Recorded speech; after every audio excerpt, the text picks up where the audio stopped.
Assalamualaikum warahmatullahi wabarakatuh. Salam, selamat pagi, salam sejahtera untuk kita semua.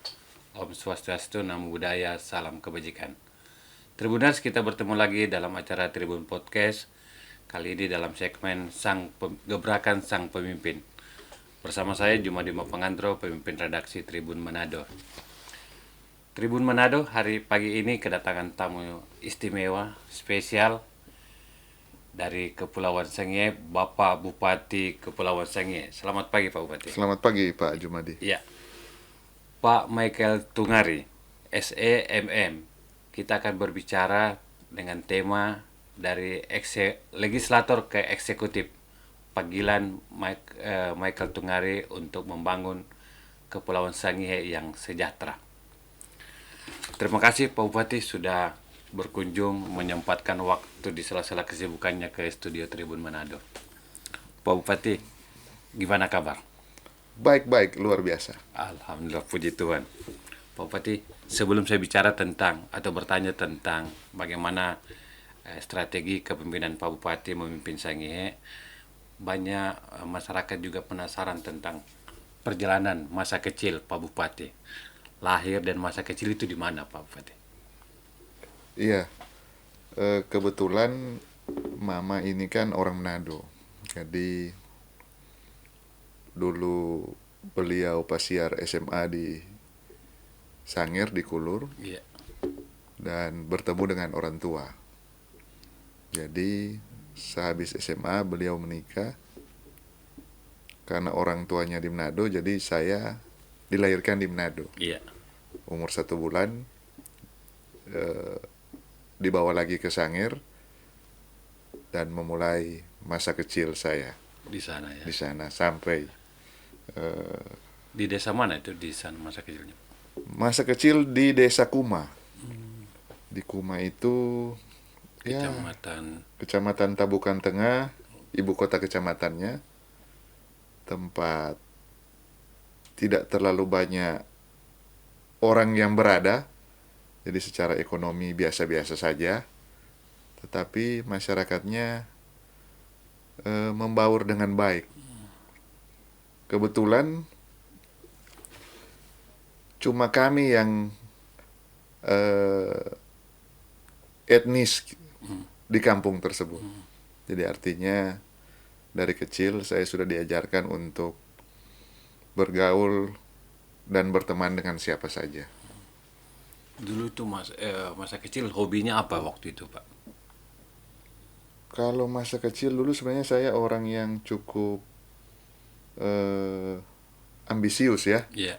Artinya ingin selalu sekolah tepat waktu, terus artinya suka berkompetisi. Iya. Pernah ikut lomba cerdas cermat, pernah jadi siswa teladan, dan kebetulan lanjut di SMA Katolik Rex Mundi Di Manado. di Manado. Kuliah. Kuliahnya di Surabaya. Tidak ada siapa-siapa waktu itu di Surabaya, tetapi karena ada satu teman kakaknya kuliah di Surabaya dan dia akan kuliah di situ, saya juga daripada kuliah di Manado, saya memutuskan untuk ikut sama-sama ke sana. Yang penting ada temannya biar cuma Iya. 1-2 orang. Iya.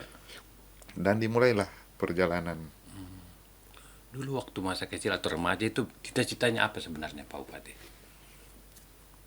Sebenarnya kami kan dibesarkan dari kalangan pedagang. Iya. Jadi tentunya cita-cita saya menjadi seorang pedagang sukses tentunya. Iya. Pengusaha sukses Iya. waktu itu ya. Memang belum ada waktu itu masa remaja terbetik mau jadi anggota dewan sampai jadi pejabat pemerintah waktu itu. Kebetulan kan orang tua juga tahun 2004 ketika saya menginjakan SMA sudah terpilih menjadi anggota dewan. Oh, Bapak ya. Iya, dari PDIP waktu itu. Jadi tapi beliau selalu melarang. Iya. Larang gabung di partai. Artinya larang untuk berpolitik. Oh iya. Iya, saya sampai setelah lulus kuliah dibilang sudah ndak usah ikut berpolitik saja. Karena politik itu dunia abu-abu. Iya. kamu harus cari Usaha. kemampuan ekonomi kamu dulu. Ketika sudah mapan dalam ekonomi, barulah kamu boleh berpolitik. Jangan kamu politik digunakan untuk mencari uang, kira-kira begitu. Nah, setelah selesai kuliah dan bangun usaha, terus kapan Pak Bupati terbetik mau gabung di partai politik atau berpolitik praktis? Ya, sejak tahun 2012 saya kembali ke Sangihe dan mendirikan perusahaan bergerak dalam dunia distributor dan agen beberapa jenis bahan-bahan pokok di Ya. Sangihe, agen distributor Unilever juga. Setelah itu di 2014 atau 15, karena saya ini pecinta olahraga, Iya. mulai terlibat dalam sepak bola. Iya. Jadi bawa tim kecil dari kampung, main di kabupaten, mulai sponsor-sponsor anak-anak kampung untuk yang tidak punya keterbatasan. Orang kan kalau olahraga tenis mungkin secara keuangan mapan, tapi orang yang olahraga sepak bola itu Semua ini. rata-rata kelas menengah ke bawah. Jadi artinya dia beli sepatu aja sulit.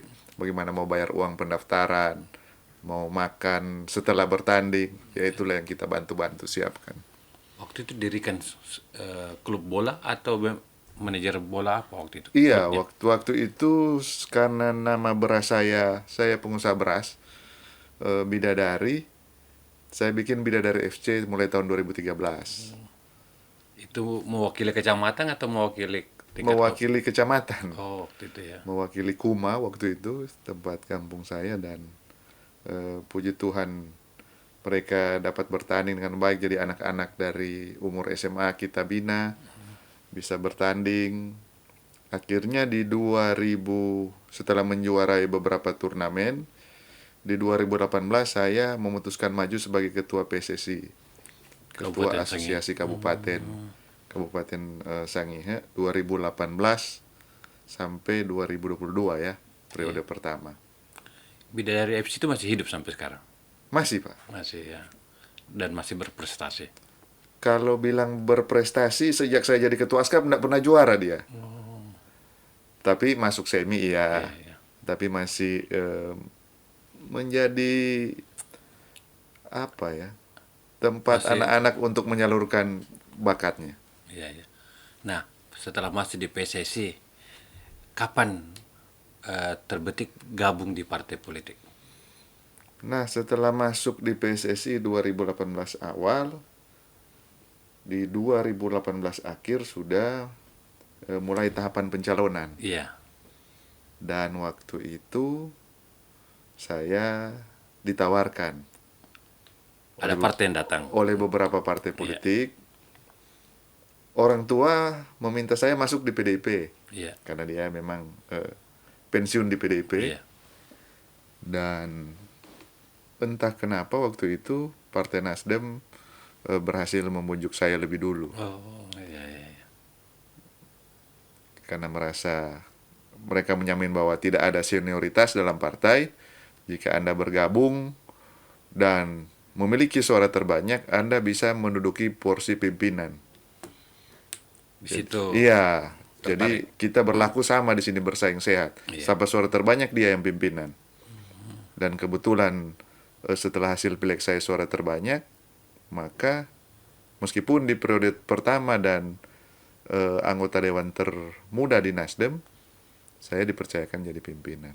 Jadi kompetisinya betul-betul terbuka. Iya. Tidak ada soal senioritas di dalamnya.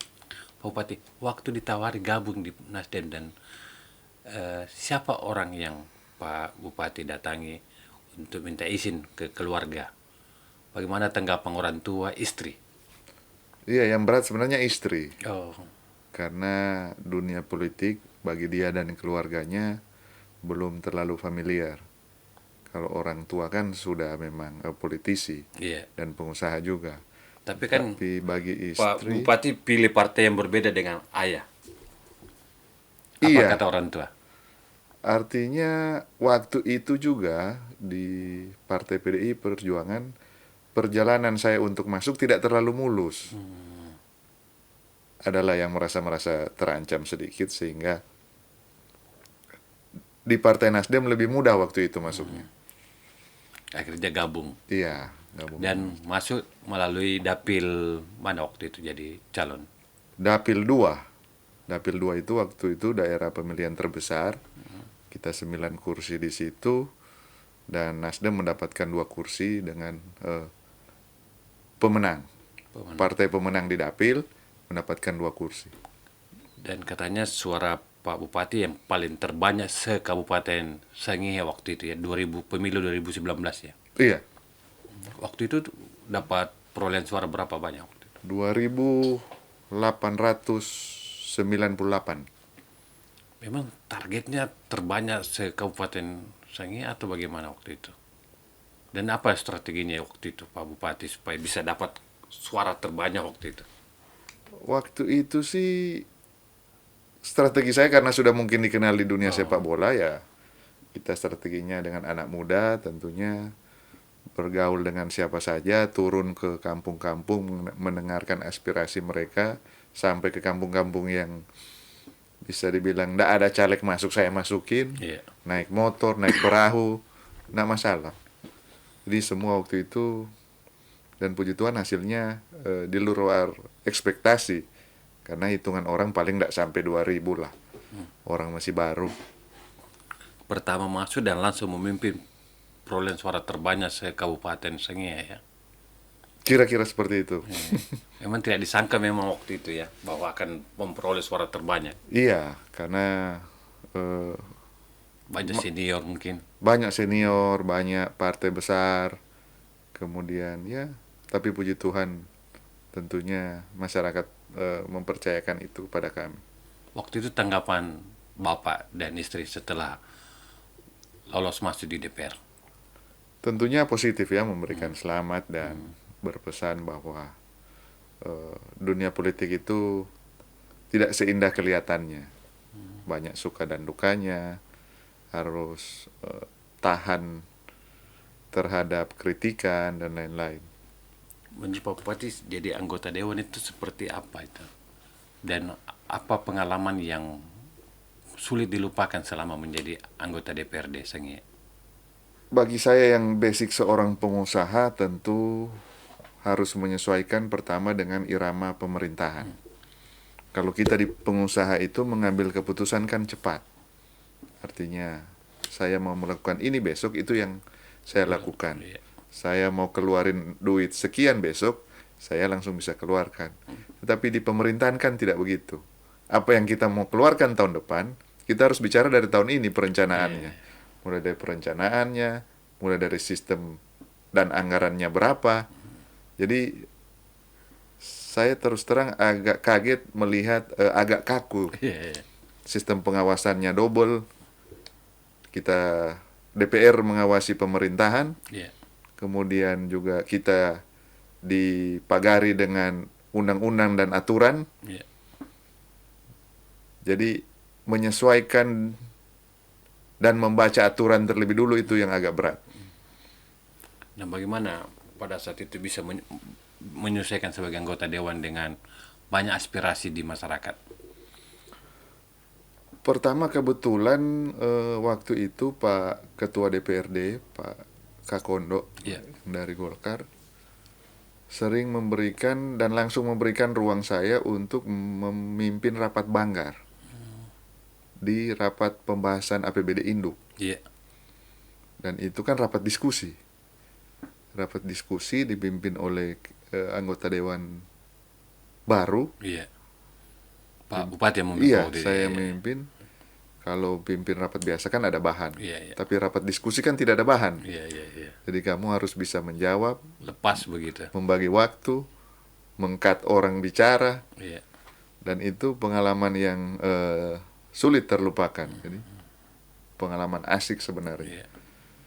Ya dari situlah mulai belajar untuk tampil dan menguasai hal-hal yang harus dikuasai lah Iya. sebagai seorang anggota dewan. Terkait dengan aspirasi tentunya itulah yang sulit.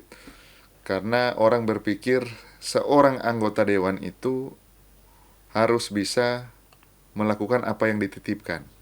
Mengeksekusi waktu itu. Ya, harus diharapkan misalkan mereka titip, oh jalan kami jalan di kecamatan ini butuh perbaikan, Iya. kami butuh jembatan, kami butuh renovasi ini dan itu. Sementara Kabupaten Kepulauan Sangihe ini di awal-awal masih bagus APBD-nya, tapi sering berjalannya waktu APBD kita mulai menurun, transfer dari pusat juga mulai menurun, sehingga banyak keterbatasan kita dalam merencanakan pembangunan. Di periode Pak Bupati jadi anggota dewan waktu itu ya. Iya, Wakil ketua waktu itu Pak ya. wakil ketua 2. Nah, dari legislator ke eksekutif, apa yang mendorong Pak Bupati sudah ini kan sudah jadi wakil ketua, maju lagi di pemilu 2024 dan sempat suara lagi terbanyak Pak ya. Terus kenapa mau jadi bupati Pak? Sebenarnya Kan sudah terpilih nih ya di Iya. periode kedua. memang tidak gampang. Iya. Saya sudah terpilih kembali dan harusnya Nasdem naik menjadi wakil ketua 1. Iya, Jadi posisi pimpinan itu sudah pasti ada di tangan saya. iya, Tetapi kemudian saya menyadari bahwa harusnya cita-cita ini harus lebih besar. Dan momentum itu kan tidak selalu datang kapanpun kita mau. Jadi tepat waktu itu saya selalu berpikir bahwa seorang anggota dewan itu sangat terbatas dalam pengambilan keputusan. Artinya kita kolektif kolegial, iya, kita 25 orang, pimpinan aja 3 orang, iya, mengambil keputusannya secara lembaga, jadi tidak ada keputusan secara pribadi, iya, kecuali itu dalam rapat banggar, itu pun dicatat dalam bentuk notulen. Tetapi bupati dapat mengambil keputusan sebagai bupati, dapat mengambil keputusan sebagai kepala daerah, dan memegang istilahnya kekuasaan tertinggi dalam suatu pengambilan keputusan dan kebijakan. Dan harusnya itulah yang menjadi cita-cita semua politisi tentunya, iya. menjadi pemimpin di daerahnya.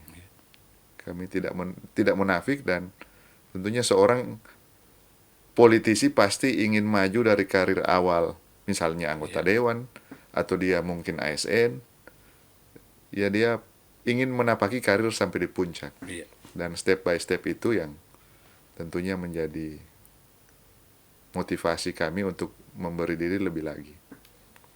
Siapa yang mendorong Pak Bupati masuk jadi calon bupati waktu itu? Terus terang, sebenarnya yang mendorong lingkungan, partai terutama, Partai Nasdem, lewat Ibu Feli juga, karena waktu itu di survei saya posisi tertingginya cuma sebagai wakil bupati. Jadi survei awal saya kan mengambil keputusan berdasarkan data dan angka. Iya, Artinya saya bilang ke partai kalau survei saya bagus, baru saya berani mau maju. Kalau cuma kata si A, kata si B, kata si C, itu kan kata, tetapi Iya. data dan angka adalah sesuatu yang saya harus percaya. iya. Jadi ketika data dan angka memutuskan saya tidak boleh maju, jangan paksa saya untuk maju. Dan survei dilakukan waktu itu. Survei dilakukan, siapapun berpasangan dengan saya, Iya. itu Peluang menang. akan menang di survei tersebut. Jadi habis pileg, kita survei pertama, dan hampir semua calon bupati yang berpasangan dengan saya, itu Peluang menang. kemungkinan besar akan menang. Waktu itu Pak Bupati disurvei sebagai calon 01 atau 082? Papan 1. Papan 2. Papan 2. Jadi survei pun menyarankan saya Iya. untuk mengambil posisi papan 2. Terus yang terjadi kan papan 1. Iya. Bagaimana ceritanya itu, Pak? Itu kan kita langsung survei di bulan Maret. Iya. Pemilihan legislatif baru kelar di bulan Februari. Iya. Dan Maret awal saya langsung bayar survei awal. Iya. Nah, setelah survei, saya bilang ini masih bisa berubah nggak? Dia bilang masih bisa, tergantung data dan pergerakan di lapangan. Iya. Lawan agak berat. Ibu Rini kan penjabat bupati. Iya. Kita tahu bersama bahwa beliau adalah iparnya Pak Oli. Iya. Suaminya ketua DPRD provinsi. Kemudian ada Pak Yabes, mantan bupati. Ada Pak Hendrik Manoso, akademisi. Kompetitor semuanya ini. Ya. Iya. Tapi waktu itu sudah belum tahu. Tapi yang Iya, pasti kan Ibu Rini iya, akan iya, maju, iya. Pak Yabes akan maju. 5 bulan setelah itu saya bergerak tiada henti. Saya habis pileg, saya merasa langsung ada kompetisi lagi. Orang kan habis pileg sudah terpilih, Iya. sudah santai kan? Sudah banyak biaya juga keluar ini Iya, kan. setelah survei mereka mengatakan bahwa tingkat keterkenalan saya di masyarakat masih kurang. Waktu itu di angka 60%. Mohon maaf Pak Bupati, saya potong waktu itu. Nah, ketika ini kan sudah terpilih, suara sudah pasti lolos di DPRD. Kemudian mau maju di calon bupati, padahal sudah keluar yang besar. Pak Bupati, bagaimana tanggapan keluarga? Loh, Pak, ini kan sudah terpilih di DPR. Maju lagi di pilkada bupati ini belum tentu ini. Padahal sudah biaya besar dan sudah ada pasti di DPR. Apa tanggapan keluarga? Kalau keluarga itu sebenarnya mempercayakan ke saya. Iya. Karena selama ini juga dari sejak saya sekolah SD SMP, saya tipe orang yang mengambil keputusan sendiri. Artinya semua keputusan yang saya ambil selama ini hampir tidak pernah merepotkan orang tua. Seperti sekolah di mana, kuliah di mana, mau bisnis apa, pasangannya saya siapa. Jadi hampir semua keputusan dalam hidup ini orang tua mempercayakan kepada saya. Jadi mereka tidak pernah mengatur kamu harus menikah dengan si A, si B, kamu harus berbisnis ini dan itu. Jadi saya tipe orang tuanya yang mempercayakan penuh kepada saya dalam pengambilan keputusan. Jadi ketika itu terjadi, mereka pun hanya mengatakan hitung-hitung saja dulu, lihat peluang. Oke, setelah disurvei tadi, kembali ke bahwa ini sudah survei keterkenalannya sudah sampai di 60% Pak ya? Iya. Jadi yang lain kan pasti di atas 90%. Iya. Karena sudah mantan-mantan bupati. Iya. Selain Pak Hendrik Manoso mungkin yang hampir sama dengan saya. Nah, di 5 bulan itu saya fokus menjangkau titik yang bukan dapil saya. Iya. Karena kalau di dapil pasti saya sudah lumayan dikenal. Iya. Di luar dapil yang menjadi problem. Iya. Jadi saya turun selama 5 bulan dan 1 bulan sebelum mendaftar saya survei kembali. Waktu itu menggunakan indikator politik Burhan Mutadi. Iya. Cukup besar biayanya. Iya. Waktu survei awal masih menggunakan survei lokal. Iya. Ini sudah makin serius ini. Iya, ini sudah makin serius. Iya. Artinya saya lebih baik membuang Uang disurvei uang di survei Iya. daripada saya membuang uang pada saat pencalonan. pada baru saat kalah. pencalonan karena harus mundur dari DPRD. Betul. Risiko jauh lebih besar. Resiko jauh lebih besar. Nah, puji Tuhan surveinya datang tepat waktu dan waktu itu di awal Agustus, kan pendaftaran itu tutup akhir Agustus. Iya. Kami anggota dewan harus dilantik 28 Agustus di Sangihe. Saya bisa dilantik lebih dulu. Iya. Dan survei keluar awal Agustus dan saya waktu itu disurvei sudah potensial untuk memenangkan pilkada sebagai bupati. Papan 1 ya. Papan 1, saya bisa memenangkan pilkada dengan posisi papan 1 dan tingkat pengenalan saya pun baru 70%. Jadi saya masih ada 30%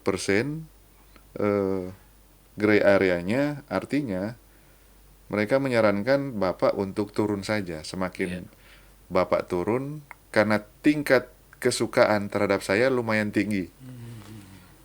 Jadi semakin saya turun dan orang mengenal, orang akan tetap suka. Iya. Calon lain ada yang tingkat Dikenal tapi tidak dikenalnya terlalu suka, tinggi, tetapi kesukaannya kurang. bukan kesukaannya kurang. Misalkan presentasinya 10 orang, yang 5 orang tidak suka, 5 orang suka. Ada yang 10 orang, 8 orang suka, 2 orang tidak suka. Ya, ya, Kan kira-kira begitu. ya.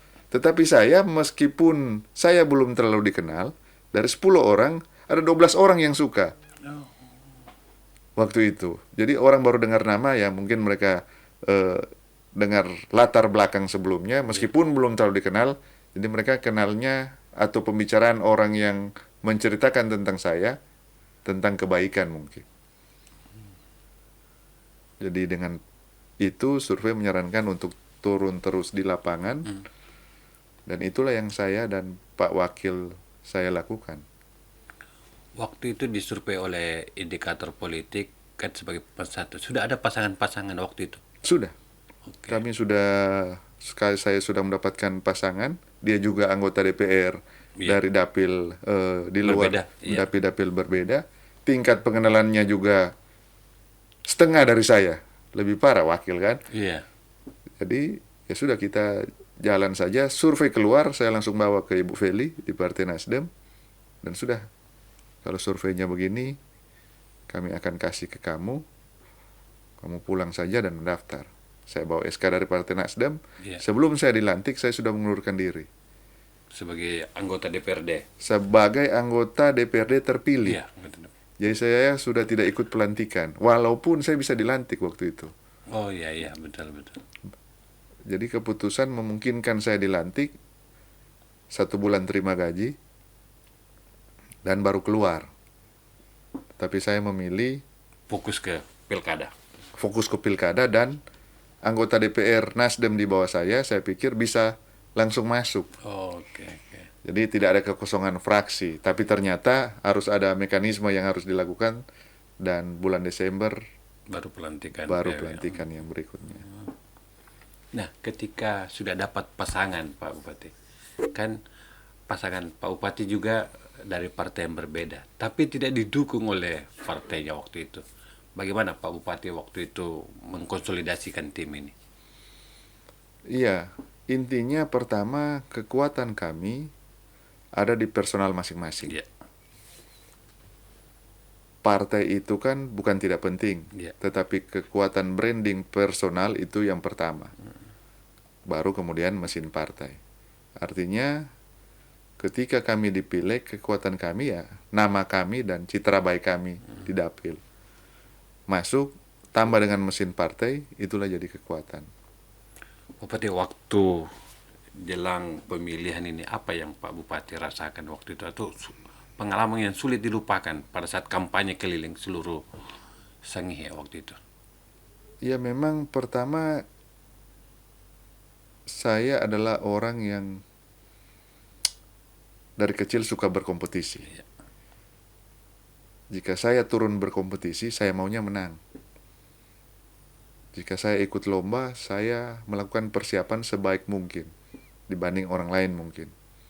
Artinya, mungkin calon lain tidurnya jam 10 malam, Iya. saya jam 1, jam 2 masih bergaul dengan orang yang berbeda.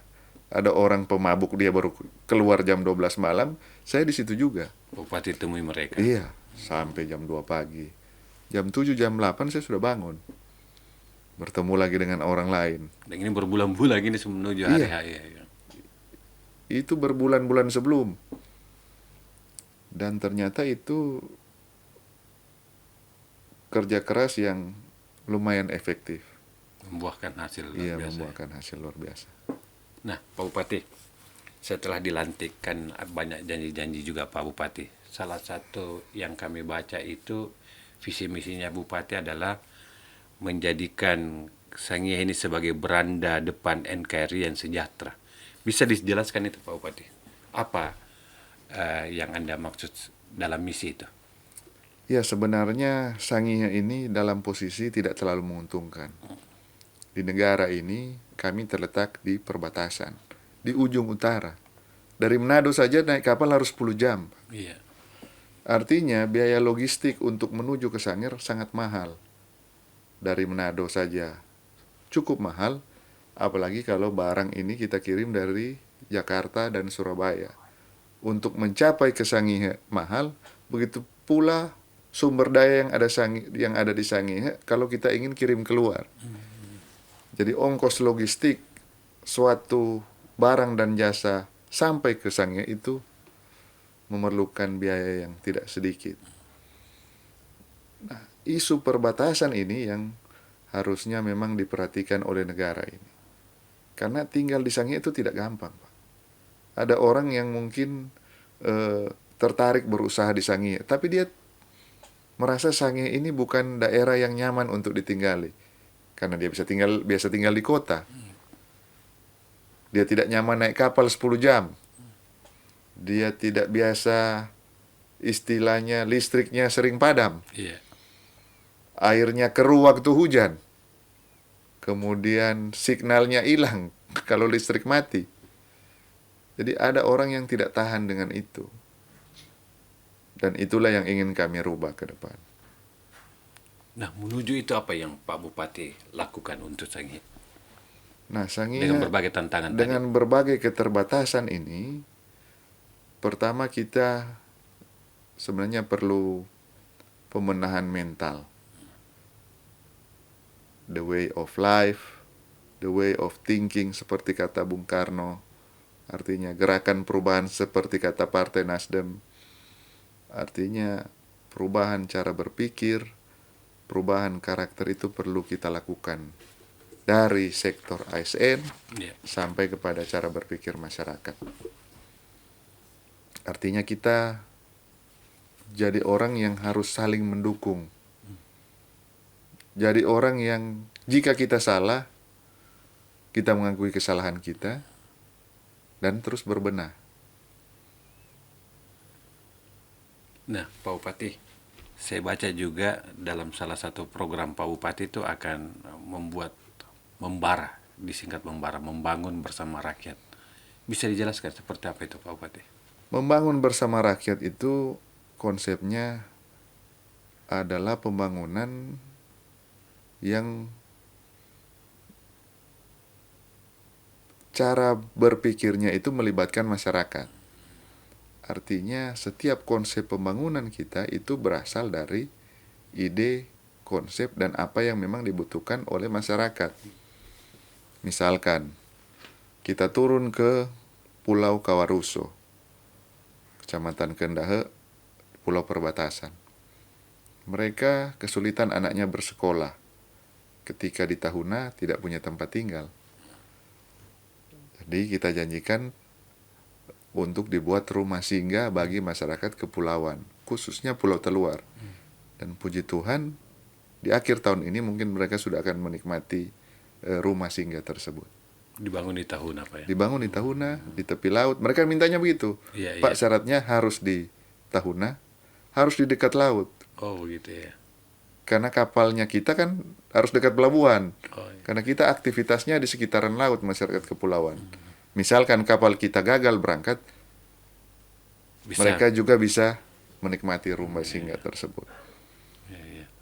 Nah, Pak Bupati, dari tadi beberapa tantangan di Sangihe, kira-kira program prioritas apa lagi yang menurut Pak Bupati yang akan dilakukan di Kabupaten Sangihe, baik dari infrastruktur, pariwisata, maupun sektor lain seperti pendidikan dan kesehatan? Ya, berbicara sektor prioritas tentunya di Sangihe ini hampir semua sektor, Prioritas semua. bukan, hampir semua sektor itu belum maksimal.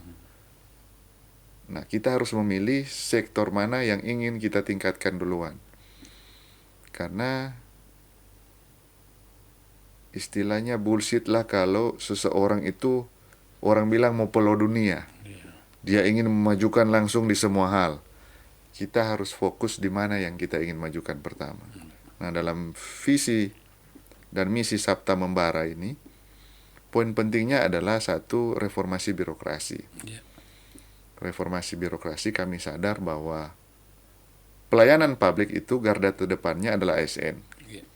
Sehingga ASN kita betul-betul harus orang yang paham betul apa yang harus dia kerjakan.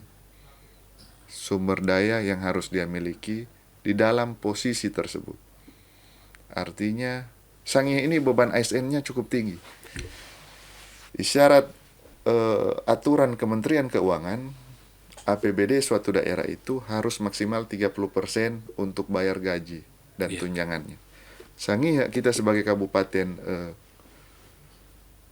kota yang ditinggal, kabupaten induk, kemudian ditinggal oleh Talaut dan Sitaro, memiliki persoalan yaitu kita banyak pegawai. Di Sangihe ini 42%. Padahal idealnya tadi 30%, Pak ya. Idealnya 30%. Beban APBD yang terserap untuk bayar gaji dan pegawai.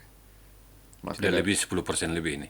Sudah lebih 12%. 12%. Maka dari itu sejak saya jadi bupati, semua orang yang ingin pindah, saya tanda tangan. Pindah keluar maksudnya? Pindah keluar. Oke. Mau itu ke Manado, mau itu ke Jakarta, semuanya saya izinkan. Kecuali tenaga dokter spesialis yang memang kita butuhkan. Karena terbatas. Kalau tenaganya masih ada, saya pasti izinkan dia untuk keluar.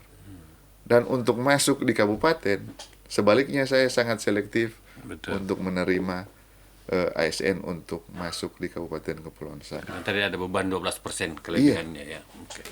Jadi reformasi birokrasi dan sumber daya manusia ASN kita pertama harus kita tegakkan. Saya ingin dimanapun mereka berada, jabatan apapun yang diemban, saya ingin memastikan bahwa masyarakat pertama ada termudahkan dengan adanya orang tersebut di posisi ASN.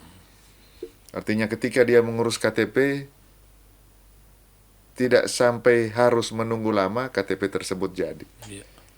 Ketika dia dalam dunia pendidikan, gurunya ada, sampai di kepulauan. Ketika dia dalam dunia kesehatan, perawatnya ramah terhadap orang yang sakit. Ketika dia di dalam bidang pertanian, dia mampu jadi penyuluh yang membimbing petani kita sampai dia berhasil. Ketika dalam dia bidang kelautan, dia mampu memahami apa yang nelayan butuhkan. Tidak cuma asal sembarang memberi bantuan. Karena bantuan dari pusat, dari Kabupaten Kepulauan Sangihe di bidang perikanan, itu lumayan besar dari dulu. Tapi sampai sekarang nelayan tetap hidup dalam keterbatasan. Nah, program untuk meningkatkan kesejahteraan di sektor perikanan itu apa yang dilakukan oleh Pak Bupati? Nah sayangnya, tahun ini APBD dan anggaran kita untuk bidang perikanan hampir tidak ada bantuan yang dianggarkan dari APBD kita. Jadi yang kita lakukan di tahun ini itu satu, kita mempermudah penerbitan sertifikat atas tanah nelayan, bekerja sama dengan BPN. Jadi semua tanah-tanah nelayan itu kita bantu terbitkan sertifikatnya. Yang perlu dipahami adalah batas dan kewenangan kepala daerah dalam sektor perikanan. Saya juga kaget setelah jadi bupati, kita nggak punya kewenangan apa-apa dalam hal perikanan. Jadi mulai 0 mil laut itu sudah kewenangan provinsi sampai dengan 12 mil. Dan 12 mil ke atas itu pusat punya.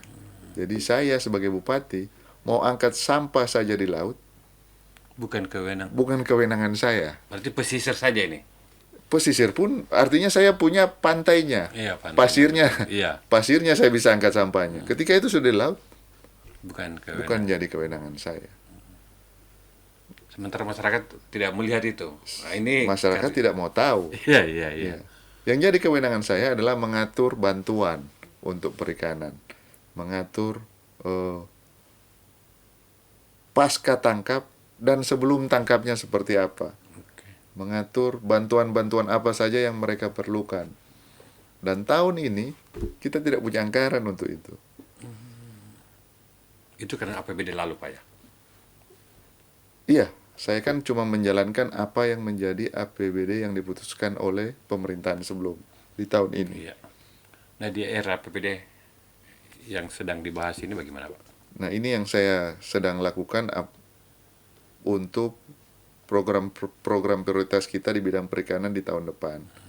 Bagaimana Pak Presiden juga memikirkan tentang koperasi merah putih. Iya. Jadi nelayan-nelayan kita pertama harus bisa menyimpan hasil yang dia tangkap. Iya. Artinya perbanyak cold storage, perbanyak tempat penyimpanan, bisa menyediakan pabrik es batu, dan kemudian hasil tangkapnya itu ada harganya kalau dijual. Iya. Nah, Pak Bupati, tentu pasca tangkap ini kan membutuhkan tadi cold storage tadi, Pak, dan pabrik es.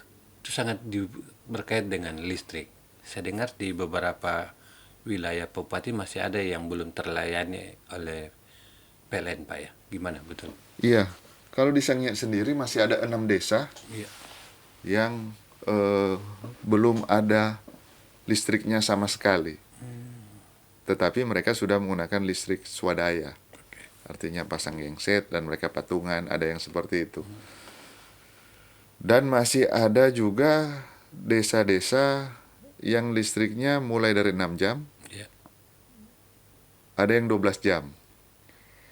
Maka dari itu di awal pemerintahan kami ada 2 pulau yang sudah kami resmikan menikmati listrik 1 kali 24 jam. Oh. Bisa, Pak Bupati. Iya. Oh, ya. Itu sudah ada 2 pulau yang ada 2 kampung dan 5 kampung. Pulau apa tadi? 20 itu, Pak? Di Pulau Lipang dan Pulau Nanedakel. 5 kampung. Yang 5 kampung itu, Pak? Iya. Oke. Jadi ada 5 desa yang sudah menikmati listrik 1 kali 24 jam. Dan menyusul tentunya desa-desa yang lain. Kami sedang bekerja sama dengan PLN dan kemudian juga instruksi Pak Gubernur mengenai kepulauan ini harus segera listriknya diperhatikan 1 kali 24 jam. Program Pak Presiden juga sampai dengan 2029 tidak ada lagi desa yang tidak berlistrik. Jadi kami berkoordinasi terus dan kalau anggarannya ada, menurut PLN Pusat, kami di Sangihe semua kampung bisa termasuk listrik di tahun ini. Jadi yang tadi ada beberapa desa yang belum berlistrik itu dari PLN, tahun ini sudah, atau tahun depan, sudah semua teraliri listrik, Pak? Iya. Dan itu komitmennya juga PLN, Pak, Iya. ya? Kalau kabupaten kota lain sudah berbicara Listrik 24 jam. kemajuan digitalisasi, kemajuan teknologi, kami di Sangihe masih berbicara pemenuhan kebutuhan dasar. Listrik, air bersih, jaringan telekomunikasi. Artinya sektor-sektor itu menjadi sektor penunjang sektor yang lain. Bagaimana kita mau bicara kemajuan ekonomi kalau listriknya tidak ada? Iya, iya. Bagaimana kita mau bicara digitalisasi kalau jaringan telekomunikasinya tidak ada? Kalau daerah yang masih belum spot di sana, Pak? Masih ada beberapa kampung yang blind spot, tapi beruntung sekarang kan ada Starlink. Iya. Jadi dengan 7 juta sampai Bisa dengan 9 juta kita sudah bisa menghadirkan internet Iya. bagi anak-anak kita. Tetapi masalah listrik, masalah yang tidak sepele. Karena listrik dikuasai oleh satu BUMN, yaitu PLN. Jadi harus lewat mereka dalam hal pengadaannya. Sementara kalau pakai genset mandiri itu kan besar biayanya, ya. Artinya kalau jaringan telekomunikasi kita bisa kerjasama dengan pemerintah kampung. Iya. Dia beli Starlink 4-5 biji, Bisa tercover dipasang beberapa modem, rumah, iya. beberapa ratus rumah bisa terpasang. Iya. Tahun ini saya sudah menginstruksikan ada 52 desa Iya. yang Mendapat Starlink. mendapatkan Starlink, dianggarkan Starlink melalui dana desanya. Oh. Nah, untuk masalah PLN lain lagi, masalah kelistrikan. Nah, mungkin desa beli genset, Iya. terus dia atur lagi listriknya seperti itu terlalu berat bagi desa. Dan itu yang terus kami berharap bersinergi dengan PLN, baik pemasangan listrik baru maupun ketahanan listrik kami di kepulauan. Itu juga masih menjadi masalah karena di pusat kota pun masih ada pemadaman. Itulah ya derita kami di kepulauan yang terus harus disuarakan. Dan sejauh ini kan Pak Bupati sudah selalu koordinasi dengan PLN dan pemerintah pusat ya kan. Iya, memang kami perlu pemerintah tuh tahu bahwa kita masih ada di kepulauan, kita ada di perbatasan, kita hidup dalam keterbatasan. Kalau saya ini ada di Bojonegoro atau di Bondowoso, saya lebih milih tinggal di Bondowoso tentunya, atau di Bojonegoro. Kalau mau tukeran boleh, Iya, iya, iya. ya kan? Jadi pemerintah pusat perlu terus diberitahu, perlu terus dikoreksi bahwa kita tidak bisa memilih tinggal di mana. Kami terletak di kepulauan, dan ini adalah hak negara untuk hadir bagi kami di perbatasan. Ya, Pak Bupati, Sangihe ini kita kenal juga sebagai daerah yang kaya dengan potensi wisata. Apa program Pak Bupati dalam rangka meningkatkan kunjungan wisata di Sangihe? Iya, betul. Sangihe memang daerah wisata, tetapi secara saya bilang tadi, secara lokasi kami jauh. Dari Manado aja harus 10 jam. Sehingga perlu effort bagi turis untuk sampai di kabupaten kepulauan seperti kami. Tetapi kami juga menawarkan pesona yang lain. Ya. Artinya pesona budaya kita, jadi pesona culture kita ditambah dengan wisata, itulah yang akan kami jual ke depan. Artinya kami menjual wisata-wisata memang yang masih alami, Iya.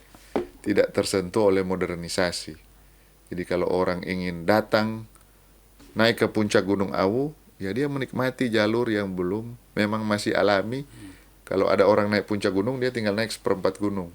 Awu dia harus naik dari dasar. Oh iya, iya. Dia mau ke air terjun Kadadima, dia berjalan kaki di tanah. Kemudian dia mau ke gunung api bawah laut di Pulau Mahengetang,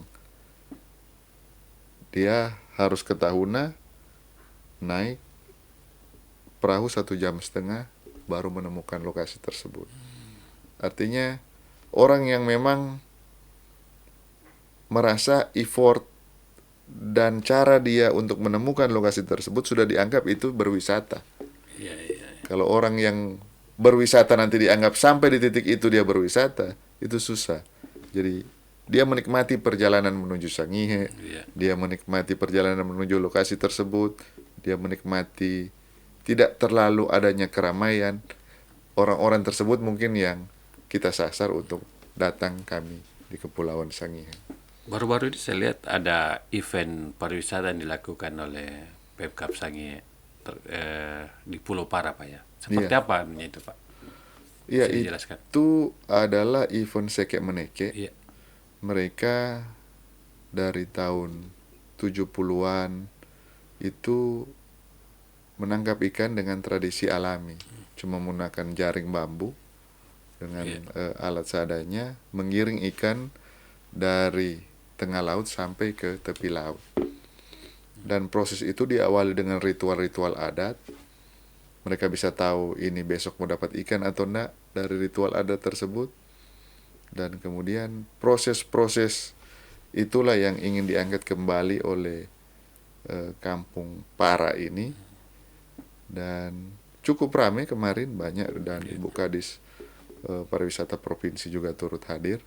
Semoga ini bisa kita jaga dan lestarikan ke depan dan jadi daya tarik tersendiri tentunya buat wisatawan. Bupati, dari pariwisata kita ke persoalan kesehatan dan pendidikan. Menurut Pak Bupati, apa yang akan dilakukan oleh Pak Bupati dalam rangka meningkatkan kualitas layanan di bidang kesehatan dan pendidikan? Pertama, sektor kesehatan kami di Kabupaten Kepulauan Sangihe bisa dibilang lebih baik lah daripada kabupaten tetangga kita di kepulauan, karena kami sudah mempunyai rumah sakit rujukan regional. Tetapi itu pun kami merasa masih ada yang kurang, karena alat-alat belum sepenuhnya lengkap, dokter spesialis juga belum sepenuhnya lengkap. Dokter spesialis juga mau bertahan kita di kepulauan tidak gampang, Pak. Kami harus menyediakan TPP yang lumayan besar. Karena kalau bersaing dengan daratan, terus nilainya sama, Ini pilih daratan. orang pilih daratan pasti. Itulah yang sedang kita kaji dan usahakan, sehingga fasilitas kesehatan kita sudah baru-baru ke kementerian, bicara langsung dengan Pak Budi Gunadi Sadikin, Menteri Kesehatan, dan beliau sangat concern tentang kesehatan di pulau-pulau terluar. Jadi mudah-mudahan melalui dak fisik tahun depan kami bisa dibantu alat-alat kesehatan yang lebih lengkap lagi. Sehingga pertama operasi pasang ring kita sudah boleh di kepulauan. Saat ini belum. Belum boleh, tapi ruangannya sudah siap. Oke. Kemudian juga ke depan mungkin CT scan kita bisa Sudah ada di sana, dan tentunya laboratorium yang lebih memadai. Itu akan dilakukan Pak Bupati. Iya, artinya tidak semua penyakit itu harus kita rujuk ke Manado. Karena untuk merujuk satu pasien ke Manado, itu biaya masyarakat jutaan, Pak. Dan itu sangat mempengaruhi tingkat kemiskinan kami. Satu keluarga kalau dia sudah bawa orang berujuk, dia akan keluar 2-3 juta. Itu baru biaya transportasi saja. Iya, dan dia tinggal sama di Manado. Jadi bayangkan dia sudah tidak kerja, dia mengeluarkan 2-3 juta, pulang pasti dia jadi masuk kategori miskin lagi. Apa yang dia tabung 1 tahun habis di 1-2 bulan kalau ada keluarganya sakit. Itu yang agak memprihatinkan bagi kami. Kalau soal jumlah tenaga kesehatan, jumlah dokter di sana bagaimana Pak? Jumlah dokter juga masih kurang, Pak. Karena terbatasnya, saya bilang tadi, terbatasnya gaji dan tunjangan yang diatur dalam undang-undang dan bisa kita berikan secara APBD. Bagi dokter-dokter baru, kami kurang tertarik lah dokter baru untuk masuk di kepulauan. Nah, untuk mengatasi itu apa yang dilakukan Pak? Iya, kami akan kaji kembali tentunya pola gaji dan gaji apalagi yang di kepulauan.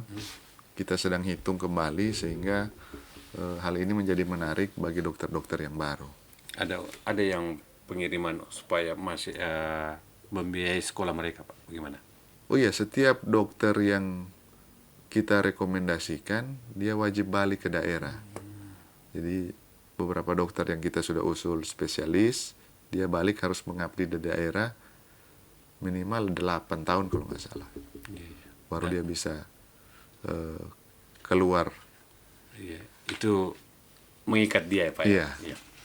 Di sektor pendidikan gimana Pak Bupati? Di sektor pendidikan kami melalui DAU peruntukan pemerintah pusat, kita tahu bahwa sektor kesehatan, pendidikan merupakan program prioritasnya Pak Prabowo. Iya. Sehingga betul-betul dinas pendidikan ini punya anggaran yang cukup banyak, Pak. Tinggal kita mau prioritaskan programnya betul-betul itu sampai di siswa-siswi, sampai ke anak-anak kita betul-betul berdampak, sampai ke kepulauan. Satu masalahnya kita itu distribusi guru di pulau-pulau terpencil, di kampung-kampung terluar. Belum merata ya? Belum merata. Ada ketimpangan antara pendidikan di pulau-pulau dengan kita di kota. Standar gurunya berbeda. Jadi kita lagi memikirkan untuk guru-guru terbaik kita juga di perkotaan, kita mulai akan sisipkan sampai di pulau-pulau. Sehingga anak-anak di kepulauan tidak terlalu tertinggal dengan kita yang di kota. Itu yang akan dilakukan. Iya, dan fasilitasnya juga, kalau fasilitas sekolah rata-rata masih baik di Kabupaten Kepulauan Sangihe. Tinggal distribusi, pola pengaturan distribusi guru. Pak Bupati, kita masuk ke soal UMKM.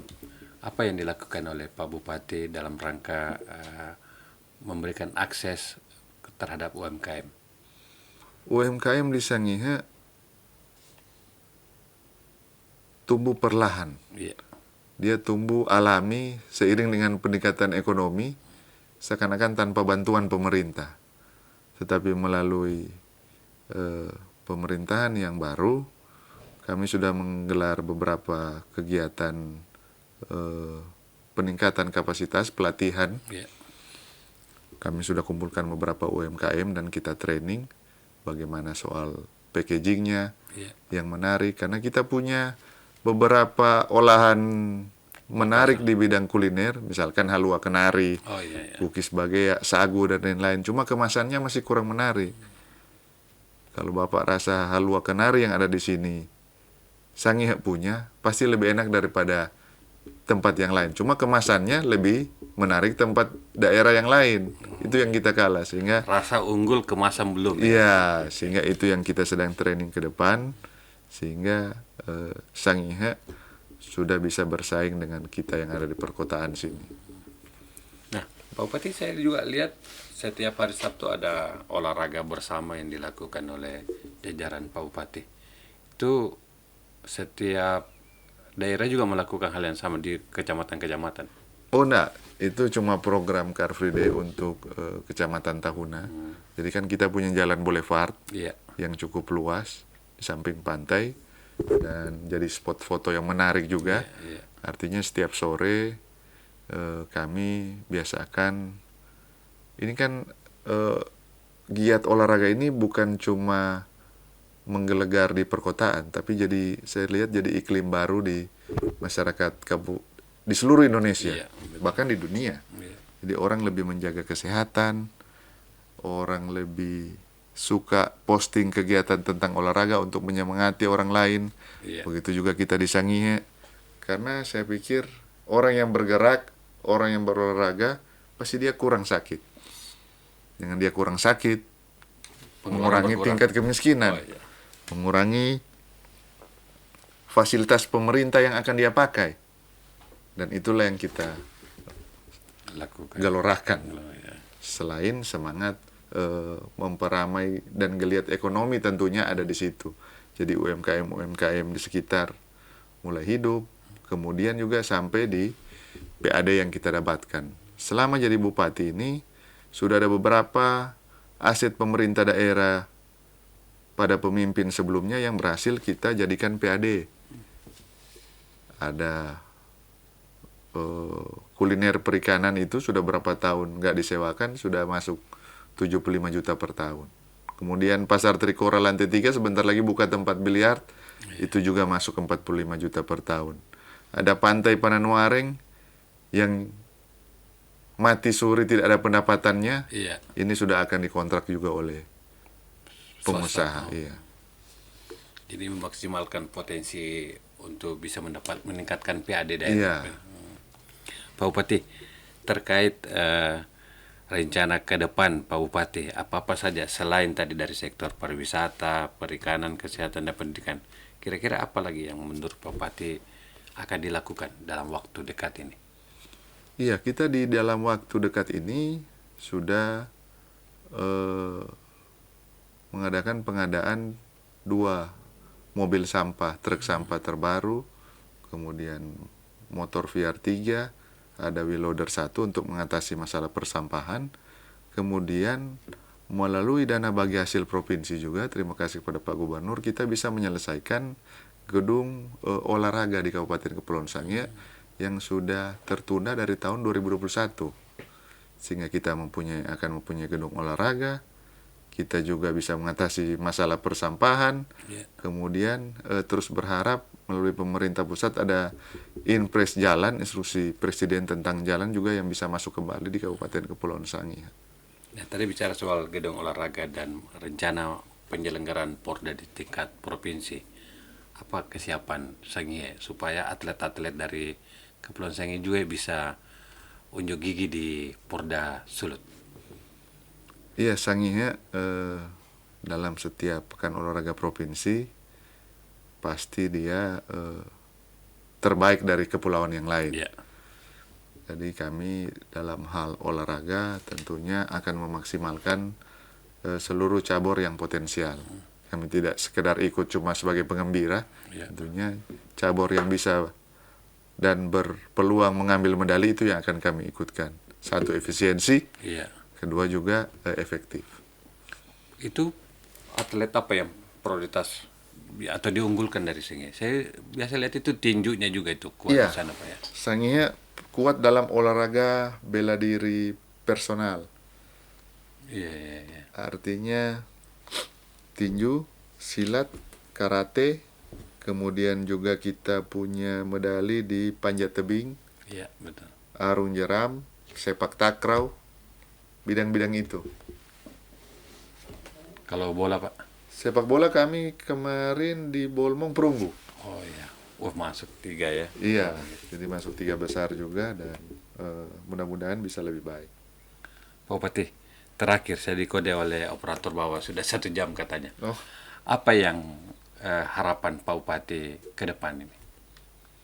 tentunya sebagai kabupaten yang terletak di kepulauan, saya sangat berharap pemerintah pusat itu membedakan anggaran bagi kami di kepulauan dan mereka yang ada di perkotaan. Artinya kabupaten kepulauan di seluruh Indonesia ini, kalau saya generalisir, hampir semua APBD-nya sekarat. Ya. Karena pasti pendapatan asli daerahnya minim, dan karena jaraknya tadi, Iya. kondisi geografisnya, dia tingkat kemahalannya lebih tinggi dibanding daerah-daerah yang lain. Membangun satu gedung di kepulauan dan kota, itu Beda. selisihnya banyak. APBD 1 miliar di kota Manado, Mungkin bisa bangun satu gedung. semennya 60.000. Oh iya. Di kita 1 miliar semennya 90.000. Jadi itu saja sudah ada perbandingan harga. Artinya dalam segi anggaran tadi, pemerintah pusat harus betul-betul memperhatikan dan menspesialkan kami yang ada di kepulauan-kepulauan. Termasuk juga Talaut, Sitaro, dan kepulauan-kepulauan yang lain. Bagaimana kita membangun dengan jarak tadi, ongkos logistik yang jauh, kemudian mata pencarian masyarakat, sumber daya alamnya dikirim juga membutuhkan biaya. Itu yang harus pemerintah pusat betul-betul lihat keberadaan kita. Ya. Closing statementnya Pak Bupati.